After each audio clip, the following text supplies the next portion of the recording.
안녕하세요, 여러분. 오늘 가져온 이야기는요. 딸을 입양 보낸 한 엄마가 수십 년 후 딸의 실종 소식을 듣게 되면서 시작됩니다. 그리고 그 엄마는 10여 년 동안 딸의 행방을 찾기 위해 고군분투했죠. 이 이야기는 한 엄마의 본능적 직감이 밝혀낸 상상도 못할 반전이 숨어 있던 실화 이야기입니다. 캐시 테르키아는 1958년 미국 인디애나주에서 태어났어요. 캐시는 14살 때 본인을 학대하는 엄마에게서 도망치기 위해 충동적으로 집을 뛰쳐나갔고 무작정 히치하이킹을 하며 뉴올린스까지 도착하게 됩니다.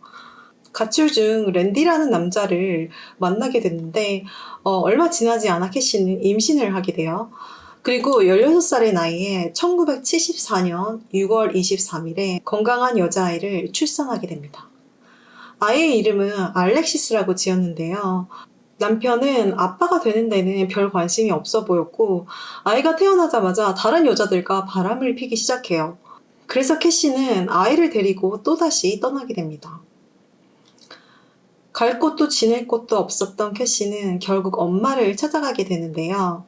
이때 그녀의 엄마는 캐시에게 아이를 입양시키라고 강요합니다.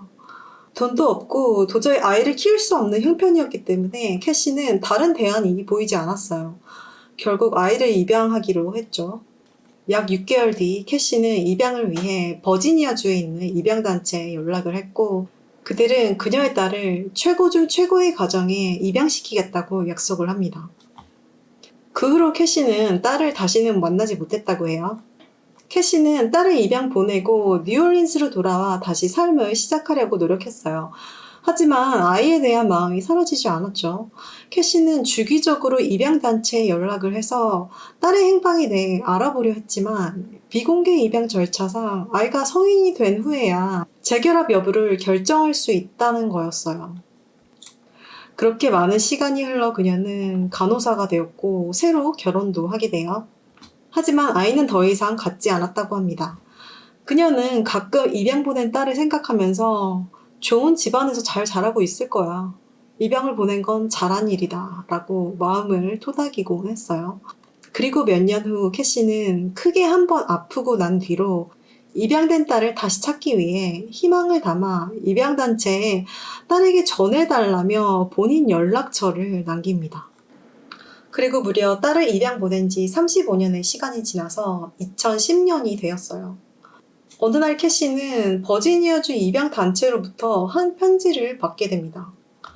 혹시 딸에 대한 정보를 알 수 있을지도 모른다는 생각에 기쁜 마음과 함께 편지를 열어봤는데요. 그 연락은 바로 그녀의 딸이 1989년도에, 즉 딸이 14살 때 실종되었는데 최근에 발견된 신원미상의 유해가 그녀의 딸일지도 모른다며 DNA 검사를 위해 형사가 친엄마의 캐시를 찾고 있다는 내용이었어요.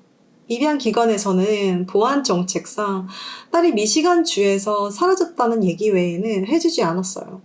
캐시는 바로 미시간주에서 실종된 14살의 소녀에 대한 정보를 인터넷으로 검색해보기 시작합니다. 그리고 곧 그녀의 딸의 생년월일과 정확히 일치하는 앤드리아라는 이름의 소녀를 찾게 됩니다. 한참을 사진을 들여다본 캐시는 이 소녀가 1974년에 태어난 그녀의 딸 알렉시스란 걸 알 수 있었어요. 본인과 똑같은 눈매를 가지고 있던 소녀였기 때문이죠. 자, 지금부터 캐시의 딸을 앤드리아라고 부를게요. 캐시는 바로 형사한테 연락을 취해서 DNA 검사에 협조했는데 참 아이러니하게도 다행인 건지 다행이 아닌 건지 그 시신은 앤드리아가 아니었어요. 자, 그렇다면 앤드리아는 대체 어디 있다는 건가요? 당시 앤드리아가 사라진 건 1989년도. 그때 당시 수사가 제대로 진행됐을 리가 없겠죠. 자, 이때를 계기로 20년 만에 이 사건은 재조명되어서 재수사팀이 투입됩니다. 캐시는 수사팀들이 수사를 진행하기만을 기다리고 있을 수가 없었어요. 실종이 된 지 벌써 20년이라는 시간이 지났잖아요. 캐시는 뭐라도 해서 수사팀이 빨리 딸을 찾을 수 있게 도움이라도 돼야 했어요. 그래서 스스로 딸에 대해 찾아보기로 합니다. 페이스북에 계정을 만들어서 앤드리아를 아는 사람들이 있다면 DM을 달라는 메시지가 포함된 앤드리아 찾기 페이지를 만들어내요. 당시 페이스북은 동창생 찾기에 아주 유용한 SNS였단 말이죠. 이걸 만들면 분명히 앤드리아를 아는 사람들이 나타날 거라고 확신했고, 얼마 지나지 않아 앤드리아를 안다는 사람들에게서 폭발적으로 DM이 오기 시작합니다. 그중 가장 필요했던 정보를 준 건 이 수라는 여성이었는데요. 수는 앤드리아의 양엄마의 사촌의 아내였어요.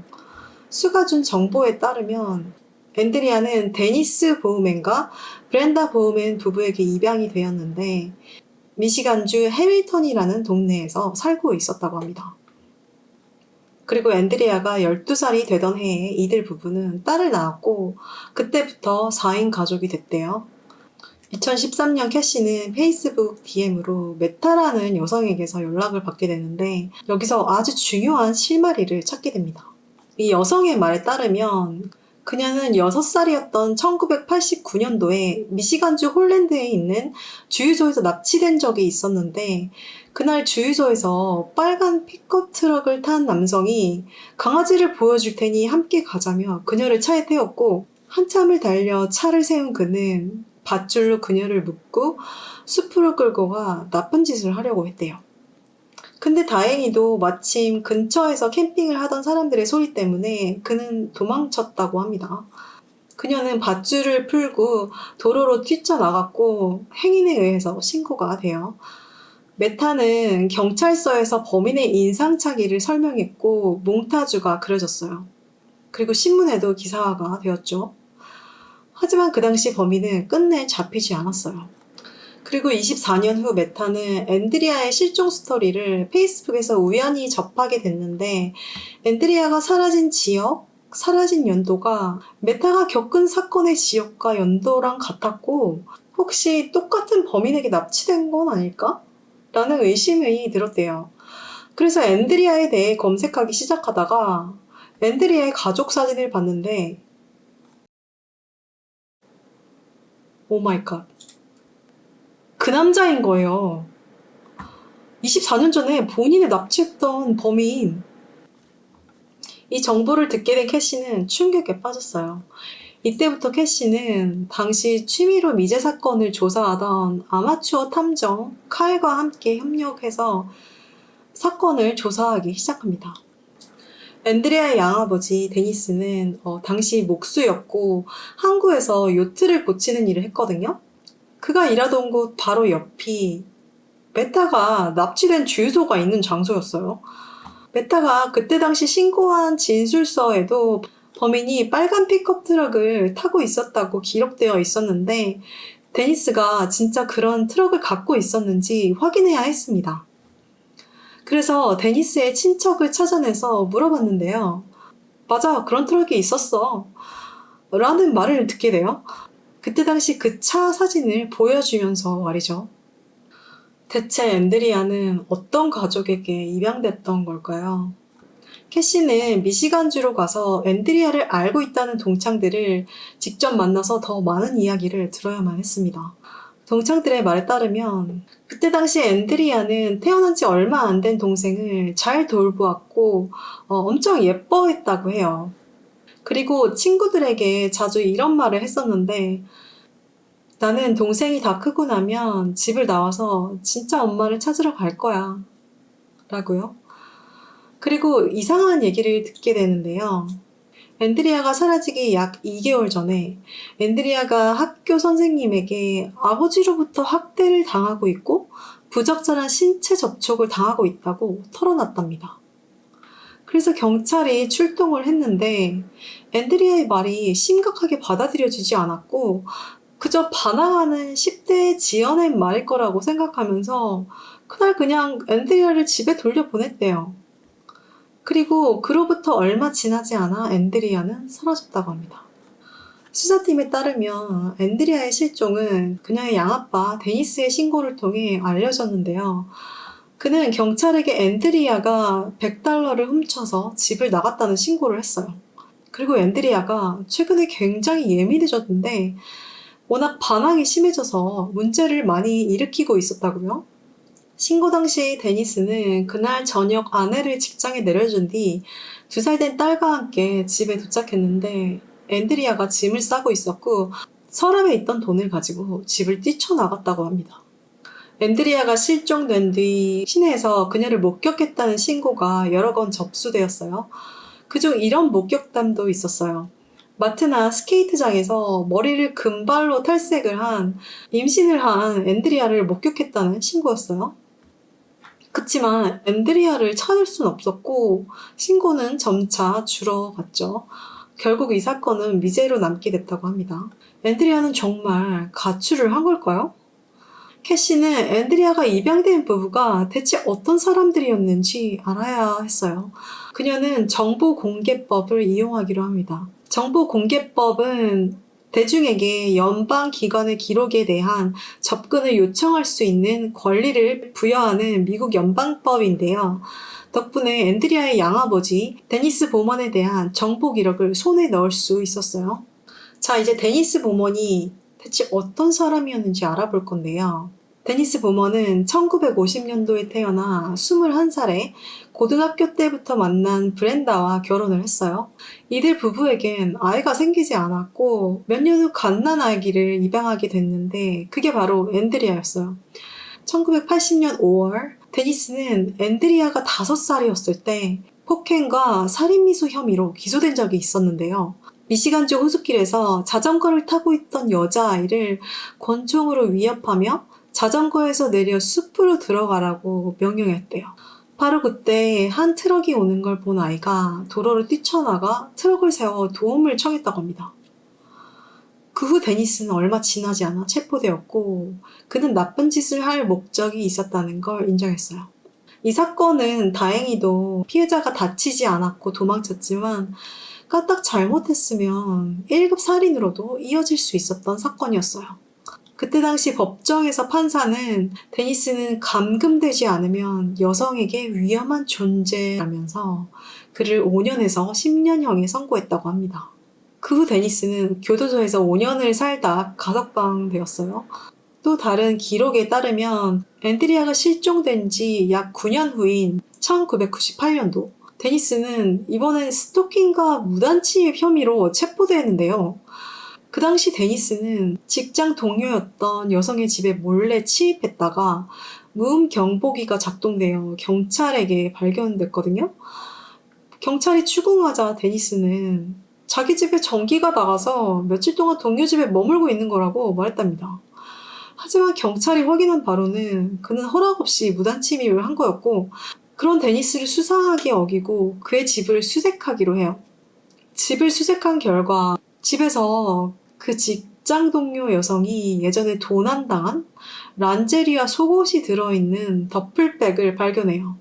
이 더플백 안에는 검은색 가면과 검은색 옷, 그리고 짧게 절단해 놓은 산탄총도 함께 발견되었거든요. 이걸로 봐 데니스는 경찰한테 걸리기 전 적어도 한 번은 이 가면을 쓰고 무장한 채로 그녀의 집에 침입해 속옷을 훔쳤을 거라는 걸 추정할 수 있었어요. 경찰이 추궁한 끝에 데니스는 혐의를 인정했고 교도소에서 12개월의 선고를 받았다고 합니다. 최고의 가정에 입양된 줄만 알았던 앤드리아는 도대체 어떻게 이런 사람에게 입양되었던 걸까요? 나중에 밝혀진 정보에 따르면 앤드리아가 입양될 당시 정부에서 장애 아동 입양에 한해서 연방기금이 지원됐었거든요. 이 연방기금은 입양기관과 입양하는 부모에게 지원되었는데요. 아마 앤드리아는 이걸 남용하는 입양기관에 의해 건강했음에도 불구하고 일부러 장애 아동으로 분류가 되어 좋지 않은 가정에 입양되었을 가능성이 매우 컸다고 합니다. 앤드리아는 전혀 좋은 가정에 입양된 게 아니었어요. 감옥을 몇 번이나 들락날락했던 그것도 10대 아이를 살해하려고 한 양아버지와 함께 살았던 거죠. 이때부터 캐시는 데니스가 앤드리아를 어떻게 했을 거라는 본능적 직감이 들기 시작합니다. 캐시는 탐정 칼과 함께 데니스가 딸을 살해했을 거라는 증거를 찾아야만 했어요. 미시간주에서 그가 살았던 집을 찾아다녔는데요. 앤드리아가 사라졌을 당시 데니스 가족이 살던 집은 이미 철거가 된 상태였고 그들은 딸 실종된 후 이사를 했는데 이사한 그 집에 지금도 계속 살고 있었습니다. 이사한 집은 전 집과 꽤 가까웠는데요. 이때 당시 주위 사람들은 데니스 가족이 다시 돌아올지도 모를 딸을 두고 바로 이사하는 걸 좀 이상하게 생각했다고 합니다. 캐시의 수색은 더욱 치열해졌어요. 그녀는 마을 곳곳에서 앤드리아의 실종 포스터를 붙였고 탐정과 함께 심지어 드론을 이용해서 데니스의 뒷마당을 수색하기 시작했어요. 그녀는 구글 지도를 동원해 비교하며 꼼꼼히 살펴보기까지 했는데요. 자, 그런데 구글 지도를 통해 뭔가 이상한 점이 눈에 들어옵니다. 연도마다 데니스의 뒷마당의 구조가 달라졌다는 걸 알 수 있었거든요. 처음엔 2011년쯤에 뒷마당에 초록색 타원형의 뭔가가 있는 걸 보았는데 시간이 지나면서 그 초록색 타원형의 물체가 사라졌고 그 자리엔 콘크리트 같은 게 보였죠.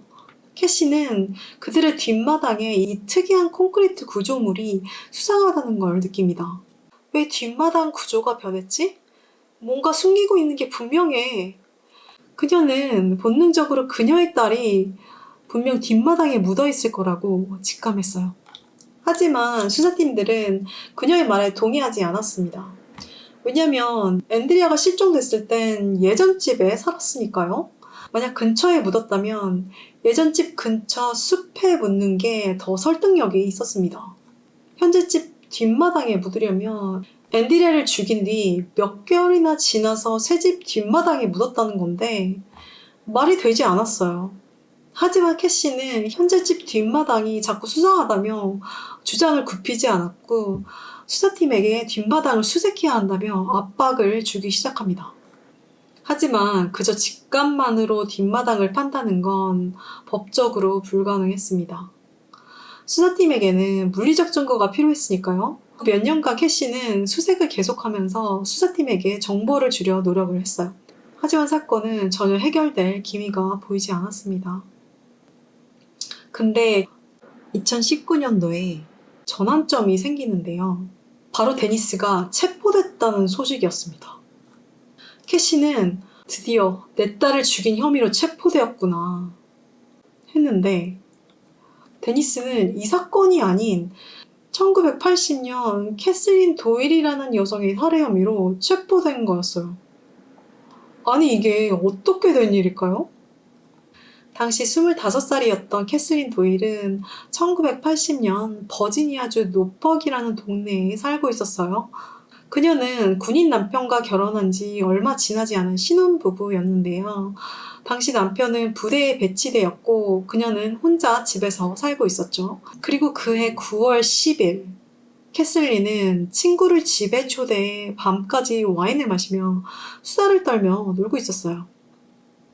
친구는 그날 밤에 돌아갔고 다음날 아침 캐슬린에게 전화를 걸었는데 연락이 안 되는 거예요. 그래서 걱정이 돼서 캐슬린의 집에 찾아갔는데 대문이 열려있는 게 보였고 침실에서 죽어있는 캐슬린을 발견하게 됩니다. 살인사건이었어요. 캐슬린은 옷을 입고 있지 않은 상태였고 나쁜 짓을 당한 흔적이 있었어요. 사인은 질식사에 심하게 폭행을 당한 흔적들도 발견이 되었어요. 하지만 이 사건은 단서 불충분으로 40년 동안 미제로 남겨지게 됩니다. 1980년도 당시 캐슬린은 버지니아주에서 살해되었는데요. 근데 정작 데니스는 미시간주에서 살고 있었단 말이죠. 캐슬린의 사건은 2018년에 DNA 기술 덕분에 이불에서 범인의 DNA를 채취할 수 있게 되는데요. 검사를 통해 범인이나 범인의 가족일 수 있는 인물들을 추려냈는데 그중 데니스의 이름도 있었어요. 데니스는 이미 다수의 심각한 전과 기록이 있는 용의자였잖아요. 수사관들은 이 점에 주목했습니다. 그런데 문제가 하나 있었어요. 사건 당시 데니스는 미시간주에 살고 있었단 말이죠. 수사관들은 그가 1980년도 당시 캐슬린이 있던 버지니아주 노퍽에 갔다는 증거를 찾아야 했어요. 데니스의 첫 번째 기록된 사건 기억하시죠? 자전거를 타고 있던 여자아이를 위협한 사건. 1980년도 5월에 데니스는 미시간주에서 살인미수 혐의로 체포되었거든요. 캐슬리는 9월 11일에 버지니아에서 살해된 채 발견되었고요. 차로 약 18시간 정도의 거리였어요. 같은 해 5월 달에 5년 실형을 받은 남자가 어떻게 9월에 버지니아에서 캐슬린을 살해할 수 있었다는 걸까요? 데니스는 범인일 수가 없었습니다. 그런데 그때 당시 사건의 재판 녹취록을 들여다보았는데 이렇게 기록돼 있었어요. 그날 데니스는 법정에 참석하지 않았고 그가 예비군으로서 2주간 버지니아주 노퍽으로 훈련에 가 있다. 이 재판이 1980년 9월 16일에 열렸다는 기록도 함께요. 데니스는 캐슬린이 살해된 9월 11일에 버지니아에 있었던 겁니다. 결국 DNA 검사를 통해서도 데니스가 100% 범인인 게 확정돼요. 수사팀의 노력 끝에 데니스는 캐슬린의 살해 혐의를 결국 인정하고 그는 기소가 돼요. 그리고 이때 앤드리아 사건 수사팀은 이 기회를 놓치지 않았어요. 데니스의 전과 기록들, 사라진 앤드리아, 그리고 실종 신고를 한 것도 그였다는 점을 보면 그는 용의자가 분명했습니다. 앤드리아에 대한 자백을 끌어내야만 했어요. 수사팀은 데니스의 아내 브렌다에게 집중했어요. 브렌다는 데니스가 유일하게 믿고 의지하던 사람이었거든요. 둘의 관계를 조사하며 알게 된 건 결혼하고 47년간 브렌다는 수차례에 걸쳐 교도소를 들락날락했던 남편을 다시 받아주고 함께 했던 아주 헌신적인 아내였어요. 둘은 서로밖에 없는 부부였습니다. 나중에 알려진 바로는 데니스는 가스라이팅 스킬에 매우 능숙한 사람이었고 브렌다를 지속적으로 조종해왔을 가능성이 컸다고요. 그녀는 남편이 뭔 짓을 해도 그를 믿는 아내가 되었던 겁니다. 그녀는 수시로 당신을 믿는다. 당신이 뭘 했다고 해도 나는 당신을 사랑할 거다. 같은 말들을 끊임없이 했거든요. 데니스가 계속해서 거짓말을 해대고 속이고 그게 드러나면 미안하다. 사실은 이런 이유에서였다. 라고 하면 아내는 그냥 그런 그를 계속 용서해주고 받아주고 그런 관계가 47년 동안 지속되었던 거예요. 수사팀은 앤드리아를 찾아야만 했어요. 사건 관련 DNA도 없고 별다른 증거가 없다면 자백만이 유일한 희망이었습니다. 데니스는 버지니아주 교도소로 수감될 예정이었는데 수사팀은 이 점을 이용해 데니스와 거래를 하기로 합니다. 앤드리아가 어디 있는지 자백하면 아내와 가까운 미시간주 교도소에 남게 해줘서 아내를 자주 볼 수 있게 도와줄 수 있다. 하지만 데니스는 꿈쩍도 하지 않았어요. 본인은 앤드리아를 죽이지 않았고 전혀 관련이 없다면서요. 수사팀은 앤드리아의 유해를 찾기 위해 경찰견을 동원해 드디어 데니스의 집 주변 수색에 돌입합니다. 하지만 그럼에도 불구하고 결국 아무것도 찾지 못해요. 그러던 어느 날 데니스가 아내 브렌다를 불러달라고 했고 그는 아내에게 이렇게 털어놓습니다. 그날 집에 돌아와서 앤드리아가 떠나려고 하는 걸 보고 말다툼이 일어났는데 앤드리아가 날 성추행했다고 학교에 다시 말할 거라고 했고 그래서 뺨을 때렸는데 그녀가 계단에서 굴러떨어져 죽었다고 말을 해요. 그리고 시신을 헛간에 숨겼고 실종 신고를 한 뒤 며칠 후 판자통에 시신을 넣어 이웃집 쓰레기통에 버렸다고 합니다. 본인은 사랑하는 아내와 친딸을 잃게 될까 두려워 시신을 숨길 수밖에 없었다고요? 그런데 수사팀은 그의 자백이 말도 안 된다는 걸 눈치채요. 데니스는 계속해서 이야기를 바꾸는데 능숙한 사람이었거든요. 그의 다양한 여성폭행 전력과 살인미수 전력들만 봐도 그는 앤드리아의 죽음에 분명히 책임이 있었습니다. 시신을 넣은 판자통을 쓰레기통에 아무렇지 않게 버렸다는 것도 터무니없는 소리였어요. 발견될 가능성이 있는데 그런 위험한 짓을 데니스가 했다고요? 그동안 가족에게 모든 걸 철저하게 숨겨왔던 남자가요? 또한 나중에 데니스가 아내에게 쓴 편지에서 데니스의 말이 바뀌는데요. 그는 사실은 앤드리아를 묘지에 잘 묻어놨고 아내에게 걱정하지 말라며 말을 바꿨습니다. 그래서 수사팀은 이번엔 동네 묘지를 수색했는데 결국 이것도 거짓말인 게 드러났어요. 데니스는 계속 이야기를 바꾸면서 아내와 수사팀을 완전 쥐락펴락했습니다. 계속 주도권을 쥐면서 교묘히 조종하려 했어요. 데니스가 앤드리아 사건에서 유죄 판결을 받게 하기 위해선 시신의 유해가 꼭 필요했습니다. 하지만 그는 곧 캐서린 사건 재판 때문에 버지니아로 옮겨질 예정이었잖아요. 시간이 촉박했어요. 수사관들은 브렌다에게 계속 압박을 넣었고 그러던 어느 날 브렌다는 데니스와의 통화 중 펑펑 울면서 이렇게 말해요. 꿈에 자꾸 앤드리아가 나타난다면서 딸의 유해라도 집에 데려와서 내 옆에 두고 살고 싶다고. 그래야 내 마음이 편할 것 같다면서요. 자, 몇 개월간의 노력 끝 어느 날 데니스와 브렌다의 전화통화를 통해 드디어 비밀이 밝혀지게 됩니다. 전화통화를 통해 데니스는 이렇게 말했어요. 브렌다, 앤드리아는 사실 아주 가까운 곳에 있어. 줄곧 우리 집 뒷마당에 묻혀 있었어. 브렌다는 그 얘기를 듣고 무슨 소리냐고. 앤드리아가 사라졌을 때 우린 이 집에 살고 있지도 않았는데? 하지만 데니스는 계속 말했어요. 전에 살던 집에 앤드리아를 넣은 통을 묻었고 이사할 때 통을 꺼내 가져와 새 집 뒷마당에 다시 묻었어. 앤드리아는 줄곧 우리 곁에 있었다. 이렇게 수사팀은 실종 31년 만에 앤드리아의 유해를 찾게 됩니다. 앤드리아 유해는 바로 캐시가 몇 번이고 수상하다고 했던 그 콘크리트 바닥 아래서 발견되었거든요.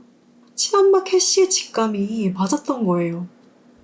데니스는 범인이었고 앤드리아를 뒷마당에 묻은 게 확실하다는 엄마의 본능적 직감이 맞았던 겁니다. 일각에서는 아내 브렌다도 공범이 아니냐라는 말들이 많았는데 그녀는 혐의가 없는 걸로 밝혀졌어요. 이후 데니스는 4건의 다른 폭행 사건의 혐의도 추가적으로 밝혀지게 되었고요. 그는 캐슬린의 살인이 처음이 아닐 게 분명했고 앤드리아까지 총 2건의 살인과 여러 폭행 사건의 범인이었는데 그렇다면 우리가 모르는 아직 밝혀지지 않은 또 다른 사건들이 있지는 않은 걸까요? 데니스는 2022년 앤드리아 사건으로 2급 살인으로 35년에서 50년형을 받게 되고 캐서린 사건으로는 2번의 종신형을 선고받습니다.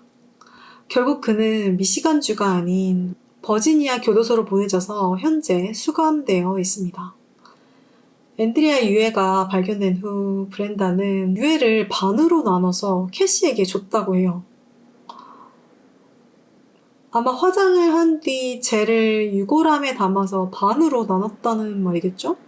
현재 캐시는 지금도 딸을 위해 싸우고 있고 딸의 이름을 입양 전 이름이었던 알렉시스로 바꾸기 위한 노력과 다른 반쪽 유해에 대한 양육권을 가져오기 위한 노력을 멈추지 않고 있다고 합니다.